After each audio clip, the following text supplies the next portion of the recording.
Welcome to Deevena channel అండి. మీకు నాకు 2 రోజులు గ్యాప్ వచ్చింది, నాకు హెల్త్ ఇష్యూ వలన.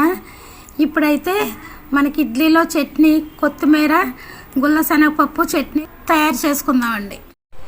కావాల్సిన ఇంగ్రీడియంట్స్ అండి: గుల్ల శనగపప్పు, పచ్చిమిరపకాయలు, మినప్పప్పు, ఉప్పు, కొత్తిమీర, ఒక నిమ్మకాయ చెక్క అండి. ఇవి కావాల్సినవి. పాల్లో ఆయిల్ పోసుకున్నానండి. ఇప్పుడు పచ్చిమిరపకాయలు వేపించుకుందామండి.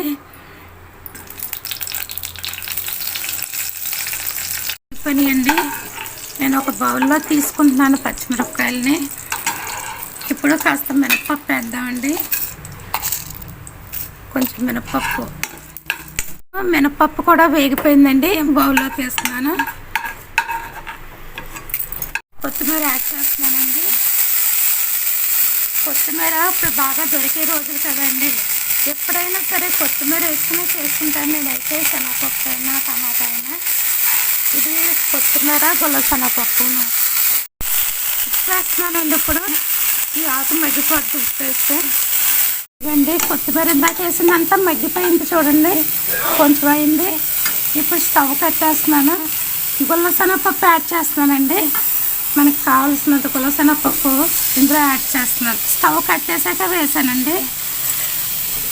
వేపించుకున్న ఇంగ్రీడియంట్స్ అన్నీ మిక్సీ పట్టుకుందాం.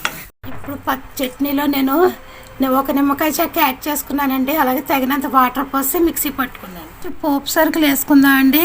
ఆయిల్ యాడ్ చేస్తున్నాను. ఆయిల్ వేస్తున్నానండి. కాస్త మినపప్పు వేసాను, అలాగే ఎండుమిరపకాయ ముక్కలు వేసానండి.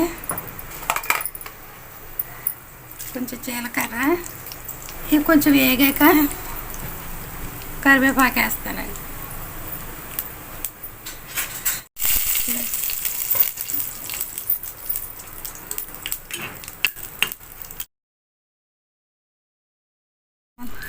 దీనిపైన పోపు సరుకులు వేసుకున్న గుల్ల శనగపప్పు, కొత్తిమీర చట్నీ రెడీ.